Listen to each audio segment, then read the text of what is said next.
예, 이번 시간에도 전번 시간에 이어서 성경 속 지혜와 그리고 세상의 지혜가 어떠한 연관성이 있게 되는가. 기독교인들은 일반적으로 봤을 때 그 성경에서 다루어지는 초자연적인 현상들, 기적이랄지 신비스러움이랄지 야훼 하나님의 행하시는 기적 같은 거, 예수 그리스도께서 행하시는 기적 같은 거, 이런 것을 받아들입니다. 반면 기독교 밖에 있는 분들, 비신자들이 봤을 때는 그러한 것들이 초월적인 현상이랄지 이런 것들이 인간의 보편적인 사유랄지 이론적인 것, 상식, 함정인 것에서 봤을 때 전혀 이해가 안 되거든요. 그래서 이제 성경이 황당한 걸 다룬 거 아니냐, 세상과 너무 거리감이 있는 너무 추상적이고 황당한 걸 다룬 거 아니냐, 그것에 몰입해 있는 기독교인들이 너무 또 황당하지 않느냐. 실상 세상 일을 보게 되니까 너무 이성적인 면에서 탈피해 있는 그런 기독교인의 모습이 보게 되고, 너무 그 가르침과 일상생활사에서의 괴리가 너무 크기 때문에 거기에 대해서 비판적인 견해를 갖기도 하고 하는 것이죠. 그런데요, 제가 지금 이제 다루는 것은 성경 속의 지혜, 지식, 이러한 것들이 세상의 지혜, 지식과 어떠한 연관성이 있게 되는가. 즉, 모든 것이 이제 성경에 쓰여진 것은 야훼 하나님, 구약에서는 야훼 하나님, 신약에서는 예수 그리스도가 행하시는 것을 주로 다루고 있는데요. 그 역사하심, 행하심이 어떻게 행해지는가, 그러한 면을 제가 보고 있는 것입니다. 그래서 오늘은 이제 그 기드온 300용사의 재해석, 이렇게 제가 타이틀을 달았는데요. 왜 이 기드온 300용사는 기독교는 뿐만 아니고 어느 정도 일반인도 기드온 300용사에 대한 것은 알고 있겠죠. 기드온 300용사는 다 아시다시피 아주 적은 수의 이스라엘 군대가 기드온이라는 지도자를 중심으로 아주 적은 300명밖에 안 되는 이 용사들이 수만의 미디안 그리고 그 주변 그 종족들 합치된 연합군을 격파하는, 그걸 다루고 있거든요. 그래서 아주 적은 수로 엄청난 적군을 이겼다, 이거거든요. 그래서 그것은 모두가 하나님의 역사하심이다, 하나님의 권능이다, 이렇게 됩니다. 맞습니다. 하나님의 권능이거든요. 그런데 오늘 제가 이제 자세히 보자는 것은 하나님의 권능이 우리가 살고 있는 인간 세상 속에서 어떻게 구현되는지, 그걸 제가 다뤄보자 합니다. 그래서 이제 기드온 300용사 이렇게 되는데요. 사실 우연히 그 영화가 있지요. 영화가 바로 그 300용사라는 영화를 다 아실 겁니다. 300용사. 이 300용사가 이제 그 BC 5세기 기원적 약 492년에 페르시아가 그리스를 침공하게 됩니다. 그때 스파르타의 용사 300명이 결사항전을 하게 되는 것이죠. 그리스 수만 엄청난 대군에 대항해 가지고 300밖에 안 되는 소수의 스파르타 용사들이 싸우는 겁니다. 그런데요, 이제 기드온 300용사에서도 다루어지겠습니다만은 이 지형이 중요합니다. 지형. 성경 말씀이 나오는데 벌써 보니까 지형을 이야기하거든요. 그래서 이제 현실적인 면에서 접근하고자 하는 그런 의도가 숨어 있게 되는 것이죠. 그 스파르타 300용사가 대군과 싸울 때는 조그만 대군이 들어오는 길목을 지키는 겁니다. 그래서 길목에서 싸우거든요. 조그만 길목에서 싸우기 때문에 길목을 일단 방어하는 데는 300명 용사면 충분합니다. 그리고 계속 싸우다가 나중에 그 지역에 배반자가 있어가지고 협공을 받아가지고 나중에 용사들이 장렬하게 죽는 건데요. 그러니까 이 평지에서, 거대한 평지에서 300용사하고 수만 명의 페르시아군하고 싸워가지고 대항한 것이 아니고요. 이 길목, 제한된 곳에서 아무리 수만 명이라 할지라도 그 길목을 통과할 때는 한정된 수밖에 올 수밖에 없는 것이죠. 그러한 면에서 싸우게 되는 겁니다. 기드온 300용사도 마찬가지입니다. 이 적군, 미디안 적군들하고 같이 이방인들하고 싸우는데 이 광활한 평지에서 300명이 수만 대군과 싸우는 거 가지고 한 명이 막 수백을 죽여버리는 거, 그러한 전쟁이 아니에요. 그러한 전쟁이 아니다는 것을 염두에 두고요. 일단 시기적으로 봤을 때 이 스파르타하고 페르시아 대군의 싸움은 기원전 492년, 우리가 보게 되는 성경 속 기드온 300용사는 사사기 저지스 챕터 7에 나오는 건데요. BC 1162년, 1122년 이 무렵입니다. 그래서 약 3100년 전 이야기입니다. 3100년 전 이야기예요. 아주 오래된 것이죠. 3100년 전 이야기입니다. 그런데요, 이 기드온 300용사를 자세히 읽어보면은 아주 상당히 어떻게 해서 승리하게 되었는가, 그 많은 군대를 격퇴하게 되겠는가, 쫓아버렸는가, 격퇴시켰는가에 대한 그 단서들이 곳곳에 숨어 있습니다. 이게 바로 이제 성경을 이해하는 하나의 그 중요한 뭡니까? 그 묘미랄까요? 성경 곳곳에가 숨겨진 의미가 굉장히 많습니다. 의 하나에, 문맥 하나에, 어느 그 오브젝트 하나에 말이죠. 사소한 오브젝트, 어떤 그 물건이랄지 어떤 것 그런 것들, 추상이든 비추상이든 그 숨겨진 의미가 굉장히 많아요. 저도 이제 뭡니까, 이 성경을 읽으면서 공부하는데요. 이 요즘은 그 우리 그 훌륭한 목사님들 굉장히 많습니다. 말씀을 잘 풀이하세요. 제가 깜짝깜짝 놀라요. 그 제가 캐치하지 못했던 거, 그런 숨겨진 의미, 히든 미닝을 풀어내신 분들이 상당히 많이 계십니다. 그래서 제가 성경 공부를 이해하는데 굉장히 성경을 이해하는 도움을 많이 받거든요. 자, 그런데 이게 이제 기드온 300용사가 나오는데, 여기에 먼저 영화 300용사에서는 바로 길목을 지키긴 하지만 그 어마어마한 군대에 대항해서 싸우거든요. 그래서 이제 그 군인 정신, 철저한 군인 정신, 임전무태, 있지 않습니까? 예, 임전무태, 예, 그 같은 엄청난 그 정신력, 이 정신력을 가지고 싸우는 거, 그걸 보이거든요. 자, 그러면 이쪽 우리 기드온 300용사에서는 그러한 그 무시무시한 정신력, 있지 않습니까? 임전무태, 살신성리랄지 그러한 정신력이 엿보이는가, 해석하기에 따라 다르게 됩니다. 자, 일반적으로 기드온 300용사 하게 되면 소수의 300용사가 수만 명에 달하는 미디안 군대를 싸워서 이겼다. 근데 거기에 하나님의 권능이 임하셔가지고 이겼다, 이겁니다. 하나님의 권능이 임하셔가지고 이겼다. 그래서 여호와 하나님께 우리가 경배를 올리자.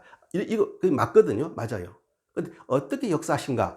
어떻게 역사하신가를 볼 수 있는 자세한 것들이, 단서들이 굉장히 많이 들어있습니다. 그래서 이제 우리가 이제 특히 이제 구약에서 전쟁사가 많이 나오는데요. 모세가 광야에 뭡니까? 이집트에서 이스라엘 사람들 끌어가지고 광야에 40년 있게 되면서 많은 족속들과 이민족 족속들과 싸우게 되는데 전쟁이 많이 나와요. 전쟁이 많이 나오는데 오늘 보는 기드온 300용사의 전투, 이 전투야말로 아주 자세하게, 생생하게 전달하고 있습니다. 그래서 아마 성경 전체를 통해 가지고 이와 같이 생생한 역사감이 있는 그런 거, 실존적인 거, 그러한 뭡니까, 구성이 드물어요. 근데 오늘 그와 같은 걸 볼 수 있게 되겠습니다. 자, 그래서 이제 기드온 300용사인데요. 사사기 나오는 것이고, 때는 3100년 전이다. 아주 오래된 시기인 것이죠. 예. 자, 그런데 이제 엄청난 뭡니까, 이교도 군대, 미디안 군대가 이제 쳐들어오게 됩니다. 쳐들어오게 되는데, 그래서 이제 이스라엘 군대도 모아요. 사람을 집합하는데 32,000명이 모이게 됩니다. 32,000명의 용사들이 모이게 돼요. 32,000명이 모이게 되니까 이것도 엄청난 수지요. 3,100년 전에 3만 명 생각해 보세요. 이건 어마어마한 숫자입니다. 그죠? 그래서 이제 하나님이 어떻게 말씀하시는 거 아니? 이 3만 명이 움직여 가지고 승리하게 되면은 너희들 힘으로 이겼다라고 하면서 자만에 빠지게 되고 여호와 하나님을 경시하게 된다 이것이죠. 그래서 수를 줄이도록 하십니다. 그러니까 인간의 행위로서 뭘 이루었다 하게 되면 인간의 행위가 두하게 되면서 모든 것을 섭리 속에서 역사하시는 하나님의 섭리, 권능, 이 권능이 보이지 않는다는 겁니다. 그래서 하나님께서 이제 말씀을 하시죠. 자, 32,000명은 너무 많다, 줄여라 이것입니다. 그래서 어떻게 줄이느냐? 그냥 줄이는 것이 아니고 두려워 떠는 자를 그냥 번지로 보내버려라 합니다.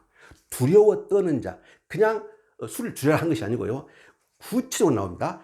두려워 떠는 자, 전쟁이 무서워가지고 죽기를 두려워하는 자가 있을 것이다. 그 수를 그냥 자발적으로 본진으로 돌아가도록 해라 이것입니다. 그래서 22,000명이 떠나게 됩니다. 그래서 32,000 마이너스 22,000이 되니까 10,000명이 남게 돼요. 자, 10,000명도 많을 수다 이겁니다. 하나님이 보셨을 때 10,000명도 많아요. 그래서 이제 10,000명도 많다. 그래서 이제 또 수를 줄일 계획을 세우신 것이죠. 그래서 이제 하나님이 이 10,000명도 많다 하시기 때문에 많다고 하시면서 수를 줄이는데 어떻게 말씀하는 거 아니? 기도는 통해, 기도는 이제 뭐 이스라엘 뭐 지도자지요. 뭐 프라피트, 선지자, 뭐 그 당시 이스라엘 이끌었던 지도자입니다. 기도원으로 하여금 그들을 시험하리라 이렇게 말씀하십니다. 이게 중요한 거거든요. 그들을 시험, 테스트 하겠다는 겁니다. 사사기 7장 4절에 나오거든요. 그들을 시험하겠다. 분명히 성경에 이 구절이 있습니다. 그러니까 이 10,000명을 시험하겠다. 그러니까 무엇을 시험을 통해서 그 시험 과정을 통과한 사람을 어떻게 보면 추려가지고 전쟁에 가도록 하겠다. 이 의도가 들어있게 된 것이죠. 그들을 시험하리라 이렇게 합니다. 자, 그리고 그들을 물가로 데려가라. 물가로 데려가는 것입니다. 그래서 이제 이 32,000에서 만으로 줄어가지고 10,000명이 물가로 갑니다. 그런데요, 이제 그 진 구성을 보게 되면은 미디안 군이 모래산 기슭 계곡이 있게 되고 이쪽 북쪽입니다. 그리고 이제 기드온 군, 이스라엘 군이죠. 셈이 스프링이거든요. 스프링, 물가, 호숫가, 물가, 뭐 그런 거거든요. 하롯이라 부르는 셈의 그 근처에 진을 치고 있었어, 이스라엘 군이. 그래서 이제 그들 물가로 데려가라. 하나님이 시험을 하시는데 그들 기돈으로 하여금 그들 물가로 데려가라. 왜 물가로 데려가라 했을까? 이제 본격적인 시험이 시작되게 된 것이죠. 자, 보세요. 이제 엄청난 군대가 저 북쪽에서 뭡니까? 저 북쪽에서 진을 치고 있어요. 약 4km, 6km. 이쪽 이스라엘의 진지하고 미디안의 진지는 약 6km입니다. 4마일 정도. 지형학적으로 봤을 때 약 6시간 걸리는 그런 뭡니까? 행군 거리가 되는 겁니다. 잠시간 이 엄청난 미디안 군대가 이거 진치고 있고 전쟁의 위험이 있기 때문에 이 이스라엘 군들도 준비를 하고 진영을 갖추고 뭐 엄청 준비를 했겠죠. 그러다 보니까 이제 뭐니까 목도 마르고 지쳐 있고 그런 상황이죠. 그래서 이제 기드온이 10,000명을 끌고 이 하롯셈 얘기했죠. 물가로 그들을 데리고 갑니다. 물가로 가니까 그 10,000명의 사람들이 하루는 뭐니까 준비를 하고 지쳐 있었겠죠. 굉장히 지쳐 있는 상태에서 물을 마십니다. 근데 물을 마시는데 두 부류의 용사들이 나오게 됩니다. 한 부류의 용사들은 무릎을 꿇고 물을 마십니다. 무릎을 꿇고 물을 마셔요. 그러니까 물이 밑에 있기 때문에 자기 무릎을 꿇고 이렇게 물을 마시겠죠. 그런데 또 한 부류의 용사를 봤더니 무릎을 꿇지 않고 손에다 물을 받아가지고 이렇게 물을 핥아먹어요. 래프 이렇게 래프하게 된대요. 이렇게 핥아먹습니다. 그런데 그 표현을 어떻게 했는 거 아니요? 자, 한 부류는 무릎을 꿇고 마셨고 한 부류는 개의 핥은 것 같이 그 혀로 물을 핥은 자 있게 됩니다. 그러니까 물을 떠가지고 선체로 이렇게 물을 이렇게 핥아먹는 겁니다. 그래서 문제는 이 표현이거든요. 개가 물을 핥은 것 같이 그렇게 물을 서서 핥아먹었다 이거예요. 그러니까 이 부분, 그런데 하나님께서 이들을 선택하라 이겁니다. 무릎 꿇고 마시는 자가 아니고 서가지고 개같이 핥아먹은 자들을 선택하라 이겁니다. 왜 그들을 선택하라 했느냐? 그건 안 나옵니다. 그게 바로 이제 히든 미닝이 되거든요. 그러니까 이 히든 미닝인데 이 히든 미닝도 해석하기 나름입니다. 근데 이제 단서는 이거거든요. 개의 핥아먹는 것 같이 그 혀로 물 핥은 자들을 선택하라 이것입니다. 자, 그러면 이제 여기서 이제 개가 나오거든요. 용사들 물을 마시는데 개같이 물을 먹는 자들, 서가지고 개같이 물을 핥아먹은 자들. 이 개라는 의미가 말이죠. 이제 비스트, 이제 개가 되는데, 사실 중세 때까지만 하더라도 이 동물, 요즘은 애완견, 패트 해가지고, 뭐, 고양이랄지, 개랄지, 이런 것들 굉장히 대우를 받고 잘 돼 있죠. 근데 중세까지만 하더라도 말이죠. 뭐, 썬 오브 비치 하듯이 말이죠. 뭐 짐승 같은 뭐 해가지고 굉장히 짐승이 뭡니까 너무 그냥 하찮은 것들, 너무 그 비천한 것들, 하찮은 것들, 이런 거 천박한 그런 게예요. 그래서 이제 개하고 비유된다. 무슨 말입니까? 천박한 인간들, 천박한 사람들, 천박한 행동, 이렇게 되는 것이죠. 그런데 개같이 물을 핥아먹는다 하게 되니까 이 서서 물을 마시는 자들이 개하고 견주어지기 때문에 그 서서 물을 마시는 자들이 하찮은 자들, 별 볼 일 없는 자들로 해석이 될 수가 있다 이것이죠. 그래서 이제 그렇다면은 그와 같이, 근데 하나님은 그들을 선택하셨거든요. 그래서 그와 같이 별 볼 일 없는 사람들을 선택해 가지고 나중에 기드온이 그들 끌고 가가지고 이겼다. 그래서 이겼다 된 것입니다. 그것이 맞는 해석일까요? 자, 그러면 이제, 자, 우리가 이제 현대적인, 자, 우리 이성적으로, 상식적으로, 합리적으로 한번 생각해 보도록 하죠. 자, 물을 끓고 물을 마셨다? 뭡니까? 사가지고 물 핥아먹었다. 왜 사가지고 물을 마셨을까요? 분명히 무릎을 꿇고 앉으면 편하고도 잘 먹을 수 있지 않습니까? 그럼에도 불구하고 불편한 자세로 물을 떠가지고 서서 먹었다. 어떤 상황입니까? 자, 비록 이제 엄청난 군대가 이쪽에 있고, 그리고 뭡니까? 뭐 이제 미대한 군대는 이거 본 진지는 얘가 있겠습니다만은 적들이 뭡니까? 뭡니까? 급습해 올 수도 있고, 그렇습니까? 그 때문에 그런 경계태세, 항상 전투에 임하는 자세로서 물을 마실 때조차도 어떻게 했다? 서가지고 경계하면서 물을 마셨다라고 해석할 수 있게 되는 것이죠. 이건 충분히 가능한 해석이죠. 그래서 제가요, 이것은 이제 평소 저는 이제 이걸 읽을 때마다, 그런 면이 있지 않을까라고 생각했었거든요. 그래서 이제, 일반적 목사님들의 설교 내용하고 이 부분에 대해서 외국의 이제 신학적인 비평성 같은 거 읽어봤어요. 했더니 상당수 외국인 비평서적에서는 제가 하는 것처럼 그렇게 하고 있더군요. 네. 이것은 여기 300명은 개같이 하찮은 사람이 아니고 정말로 전투에 임해가지고 목숨 걸고 싸울 수 있는 정신무장이 완벽하게 된 사람들, 이렇게 해석하고 있는 거예요. 그래서 이 성경 해석이라는 것이 참으로 오묘하구나. 여러 가지 히든 의미가 있구나. 이렇게 생각을 했어요. 그래서 이제 여기 영화에서 나오는 300인 용사, 스파르타 용맹스러운 300 용사, 임전무태, 있지 않습니까? 어떤 상황에서도 절대 물러서지 않고 뭡니까? 싸우겠다. 그러한 각오가 돼 있는 그러한 용사 300명으로 생각할 수 있겠다 이것이죠. 그러니까 이것을 개같이 별 볼 일 없는 그와 같은 사람들 300명을 뽑아가지고 하나님의 권능으로 승리했다. 그러니까 그렇게 하게 되면 인간의 행위는 약화되고, 그렇습니까? 하나님의 권능은 높아지는 것이죠. 그런데 그럴 수도 있지만 이 문맥을 보게 되면 그게 아니거든요. 정말로 정신무장이 완벽하게 된 사람이에요.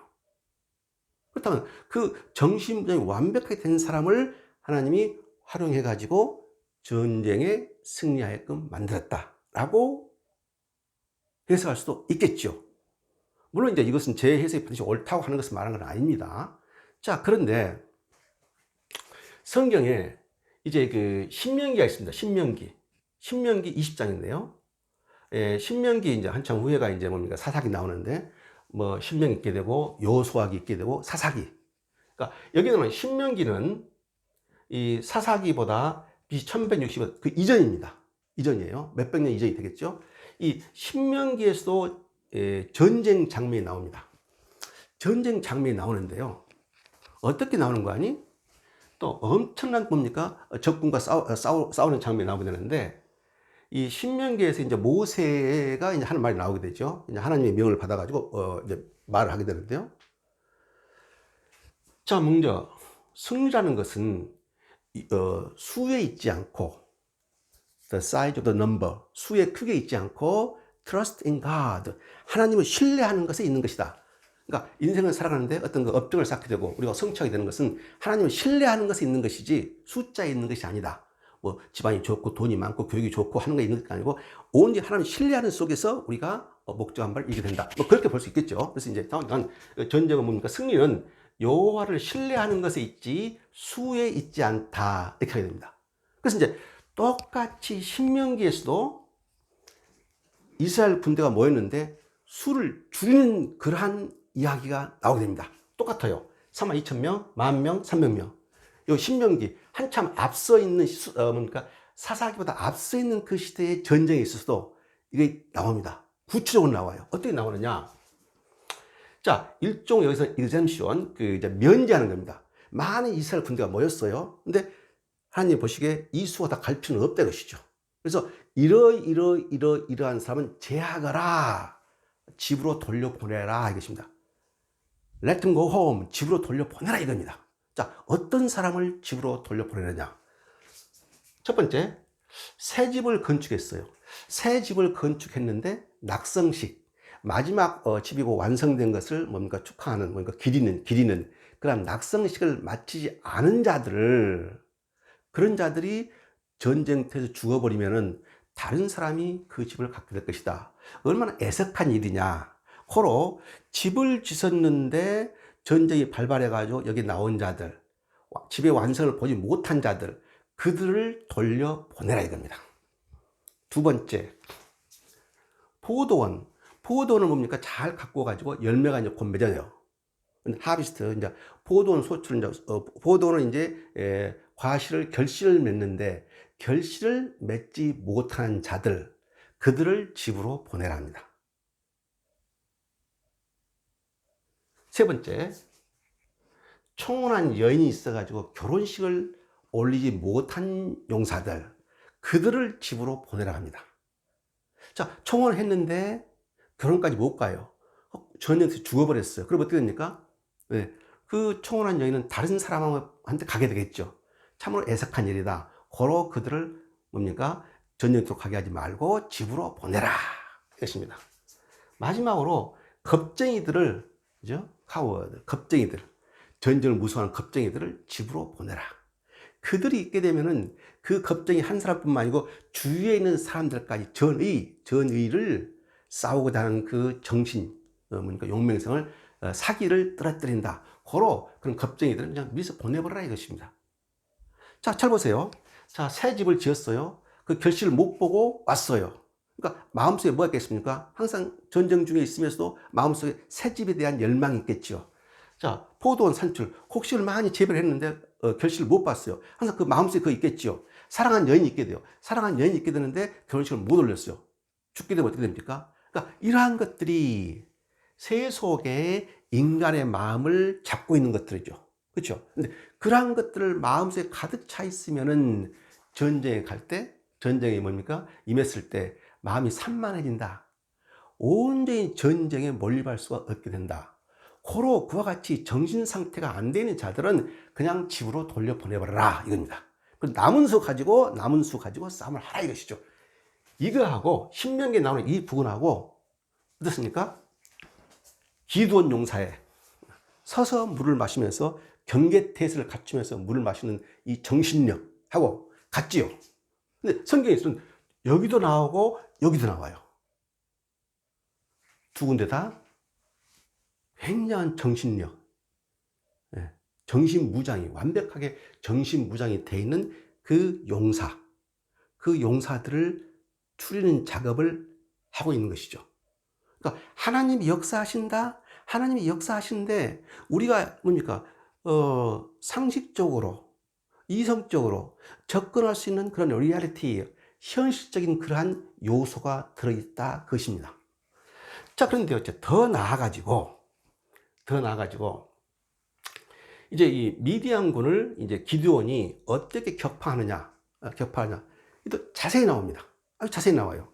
이제 진 배경을 보면요, 이거 하롯샘, 하롯 스프링인데요, 샘 물가거든요, 샘이에요. 여기에 이제 기드온군이 있게 돼요.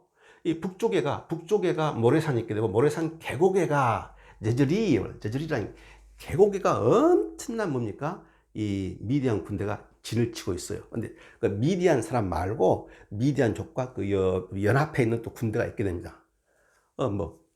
모래알 같이 셀 수 있을 정도 많은 수가 있다고 그렇게 돼 있습니다. 성경에는 몇만이 될 수 있겠죠. 자, 그런데요, 이 기드온의 하롯 셈인데, 이 HAROT인데요. 이 하롯이란 뜻이 HAROT, 하롯이 트렘블링 있습니다. 트렘블링, 벌벌 떠는 그 뜻이에요. 그래서 이제 이 학자들이 봤을 때 왜 벌벌 떠는 곳인가 그러한 이름을 갖게 됐느냐? 바로 이 기드온 용사들이 이 북쪽에 있는 그 어마어마한 뭡니까?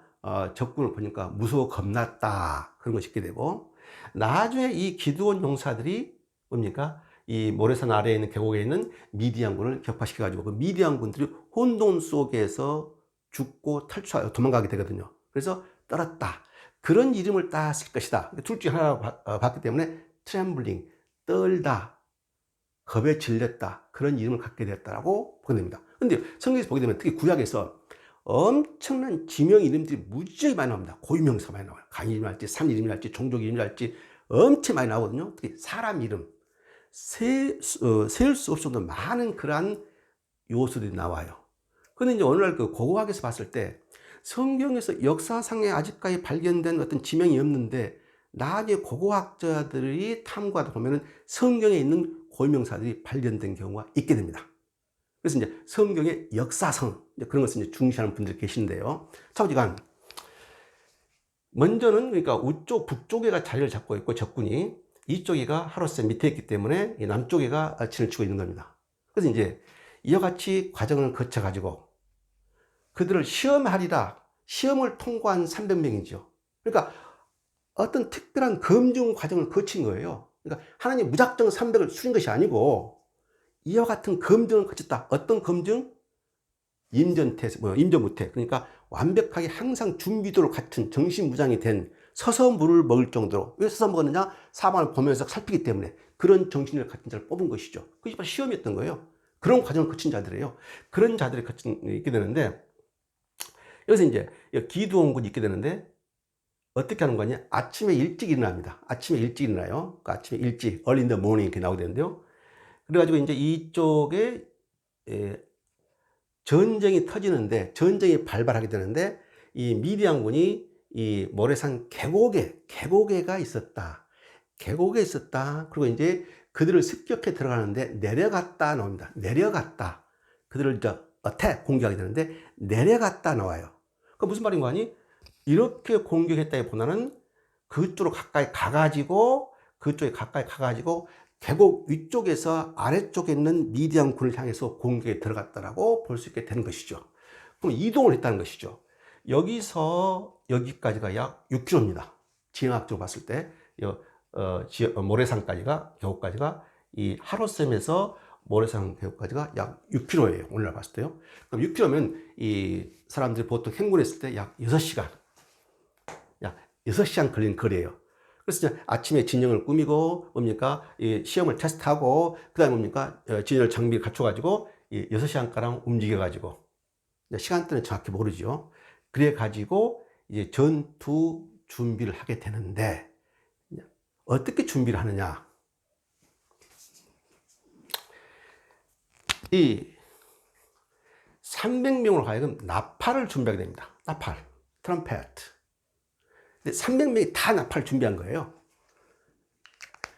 평상 전투가 이루어지려면 이 300명까지 납할 수 없는 것이죠. 소수의 1, 20명이랄지 몇십 명이 납할 수가 있게 되고 남을 다 실제 전투에 참여하는 용사들이 된 것이죠. 근데 300명의 납할수다. 이건 엄청난 납할수 군대가 되는 것이죠. 그 다음 피처, 항아리라고 하는데요. 항아리를 준비한다는 것이죠. 빈 항아리. 여기서 이제 영어에서는 피처인데요. 물주전자. 우리말 성경에는 그냥 항아리로 나옵니다. 그냥 항아리. 항아리 하게 되면은 이 항아리를 들고 가기가 힘들지 않습니까? 그러니까 아마 그 피처, 큰 커다란 물을 담을 수 있는 큰 항아리 비슷한 그러한 용기 되겠죠. 손잡이가 있는 어떤 용기, 그걸 준비를 해요. 그걸 준비하는데 그 속에다 뭘 넣느냐? 횃불을 넣습니다.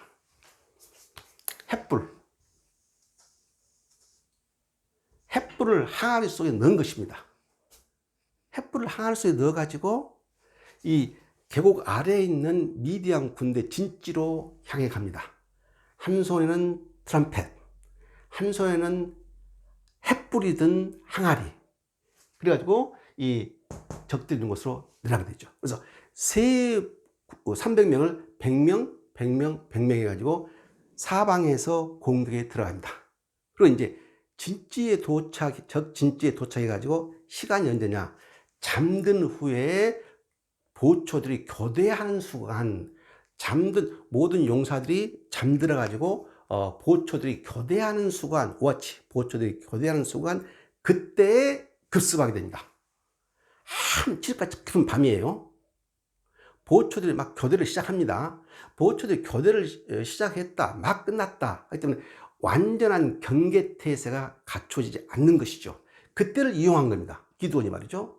자, 그래서 가까이 가가지고 갑자기 하나님과 여호와의 칼이다, 이와 같이 샤우팅, 엄청 함성을 지릅니다. 300명이 쭉 사방을 진지에서 뭡니까? 공격에 들어가면서 하나님과 여호와의 칼이다, 이렇게 소리를 칩니다. 그러면서 트럼펫을 우렁차게 불게 됩니다. 300명이 말이죠. 사방에서 말이죠. 그리고 항아리를 깨고 항아리 속에 있던 횃불을 들고 공격에 들어가게 됩니다. 그래서 이제 뭐 횃불을, 그러니까 엄청난 소리가 나오게 되죠. 횃불이 막 사방에 있게 되죠. 그런데 지형이 어떻습니까? 계곡이에요. 한밤중입니다. 근데 300명이지만 트럼펫과 함께 소리침으로써 함성이 터지니까 뭡니까? 공명이 돼가지고 온 계곡이 크게 울려 퍼지겠죠, 소리가요. 뭐 불이 있게 됐죠. 그 불을 가지고 막 천막을 태우고 했겠죠. 적지에 텐트를 불태우고 했겠죠. 완전히 아비규환이 돼버린 것이죠. 그러다 보니까 잠에서 깨어난 용사들이, 그 미디안 적들이 자기들끼리 죽인다 이것이죠. 그래가지고 그 죽이고 많은 수가 죽게 되고 그들이 후퇴하게 됩니다. 쭉 후퇴해가지고 베시다, 그 다음에 아멜 무홀라로 이게 후퇴하게 돼요. 그러니까 이쪽 쭉 내려오니까 계속 추격하기도 하고, 또 남아있던 본진에 남아있던 이스라엘 군대가 같이 협공해가지고 많은 수를 죽이게 된 것이죠. 이렇게 된 거예요. 자, 그래서 이제 이 나팔을 사용했다, 항아리를 사용했다, 함성. 근데 이제 왜 항아리냐? 왜 항아리를 갖고 왔느냐?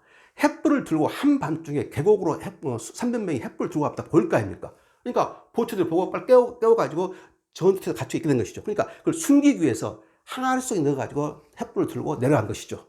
도착해가지고 깨가지고 횃불 가지고 뭡니까? 공격하게 되고 뭡니까? 텐트를 태우게 된 것이죠.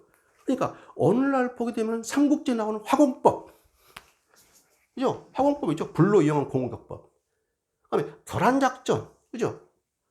교란작전, 화공법. 자, 그런데 300명이거든요. 만약 10,000명이 그와 같이 움직였다. 10,000명이나 3만 명이 움직였다. 어떻게 될까요? 그 좁은, 그러니까 그 계곡에가 엄청 수고하게 되면 소리도 날 것이며 발각될 염려가 있게 된 것이죠. 그러니까 소수총의 초특수부대, 완벽한 정신무장을 갖춘 자들, 그들과 함께 고도 전략적인 요소들을 가지고 공격에 들어간 것이죠.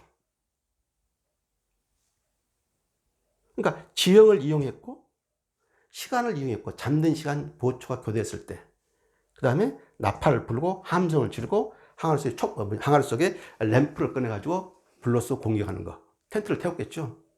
근데 자다가 뭐 소리가 나지요. 뭡니까? 불이 막 타오르죠. 아비규환이죠. 아군과 적군을 구별을 못하게 되겠죠. 그럼 보세요. 그러면 그 300명 용사들이 어떻게 무작정 죽였을 것인가? 그들한테 뭐가 있습니까? 횃불을 들었죠. 그 다음에 나팔을 들었죠.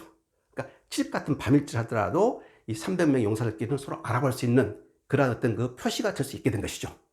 이런 겁니다. 그래서 이제 이런 걸 봤을 때 어떻습니까?